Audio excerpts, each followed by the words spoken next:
Esse é o nosso 20º episódio e hoje nós vamos falar de um dado doloroso, mas necessário. A forma como a escola transforma crianças negras em estatísticas de fracasso e exclusão. Os números estão aí, do Unicef, do IPEA, do Todos pela Educação. Crianças negras são as mais punidas, as que mais evadem a escola, as que menos chegam ao ensino superior. Mas por trás de cada número existe uma vida, uma história e um sonho interrompido. E esse episódio é sobre isso. Sobre como esses sonhos foram roubados, mas também sobre como é possível resgatar caminhos, fortalecer a autoestima e abrir horizontes para nós e para as próximas gerações. Muitos de nós crescemos ouvindo: você não vai longe. Ah, você tem que trabalhar desde cedo. Estudar não é para você. Você não tem perfil para a universidade. Essas frases ditas por professores, familiares ou colegas não são neutras. São formas de reproduzir o racismo, das expectativas baixas que empurra as crianças negras para fora da escola. Sueli Carneiro, em A Construção do Outro, Como Não Ser, explica que o racismo institucional atua justamente assim, criando exclusões que parecem naturais.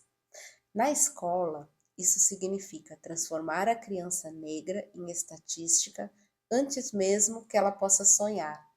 Mas hoje, aqui, eu quero te dizer: você não é número, você é história. E história não se apaga. Pesquisas mostram que alunos negros recebem mais suspensões e expulsões que colegas brancos pelo mesmo comportamento. O menino branco que fala alto é visto como participativo, o menino negro como ameaça. Essa diferença de leitura mostra o que Frantz Fanon já apontava, que o negro é sempre visto como suspeito. Na escola, isso significa que a criança negra carrega estigmas que nada tem a ver com ela, mas com o racismo estrutural que a enxerga como problema.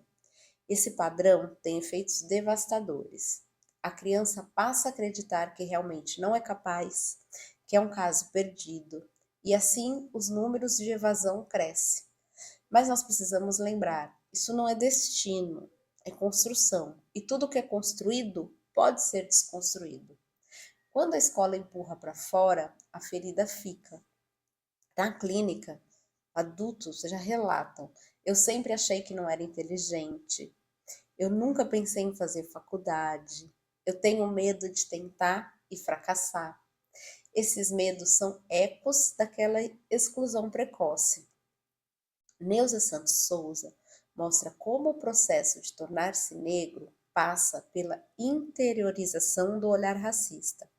Quando a escola não nos reconhece, nós aprendemos a nos enxergar como fracasso. Mas é importante dizer, o fato de você ter acreditado nessas frases não significa que elas sejam verdadeiras. Significa que o racismo foi eficaz. E a nossa tarefa agora é desfazer essa mentira. Quando os sonhos foram interrompidos, a menina que queria ser médica e ouviu que isso não é para você. O menino que largou os estudos depois de tantas suspensões injustas. O jovem que nunca prestou vestibular porque cresceu sem acreditar que poderia. Esses são lutos coletivos, mas também podem ser sementes de luta. Cada adulto negro que retoma os estudos, que volta a estudar, que apoia a escolarização de uma criança, está rompendo esse ciclo. Bell Hooks dizia que a educação é sempre um ato de esperança, e é isso que nós precisamos resgatar, a esperança que nos roubaram. Se a escola pode excluir, ela também pode transformar. Nilma Lino Gomes defende o letramento racial como chave para romper o racismo escolar, e isso inclui reconhecer o racismo como um problema estrutural, formar professores para lidar com as violências raciais, valorizar a história e a cultura afro-brasileira no currículo, criar políticas de permanência escolar, mas o acolhimento não depende só da escola. Ele pode acontecer em projetos comunitários, em cursinhos populares, bibliotecas negras, espaços culturais, famílias que incentivam os filhos a sonhar, clínicas e terapias que ajudam os adultos a elaborar os traumas da exclusão escolar. Esse enfrentamento é coletivo e cada gesto importa. Ressignificar a dor significa também resgatar os sonhos interrompidos. Perguntar: o que eu queria ser antes que me dissessem que não eram para mim? Talvez não seja possível retomar exatamente o mesmo sonho, mas é possível encontrar caminhos para reconstruí-lo em outra forma. Se não fui médica, talvez eu possa ser cuidadora. Se eu não fui escritora na infância, eu posso escrever agora. Conceição Evaristo chama isso de escrevivência, transformar as nossas vivências em escrita, memória e futuro. E cada vez que nós resgatamos um sonho, nós estamos dizendo à criança que fomos: eu não esqueci de você. E hoje eu quero propor um exercício que ele vai ser dividido em 2 etapas. Primeiro é o resgate do sonho. Escreva qual era o seu maior sonho na infância. Pode ser profissão, viagem, talento. Agora escreva por que você abandonou esse sonho. E a segunda etapa, vamos fazer um plano de retomada. Escolha um jeito pequeno de retomar esse sonho hoje. Se queria ser escritora, começa com um diário. Se queria ser médica, leia sobre saúde, apoie um projeto de cuidado.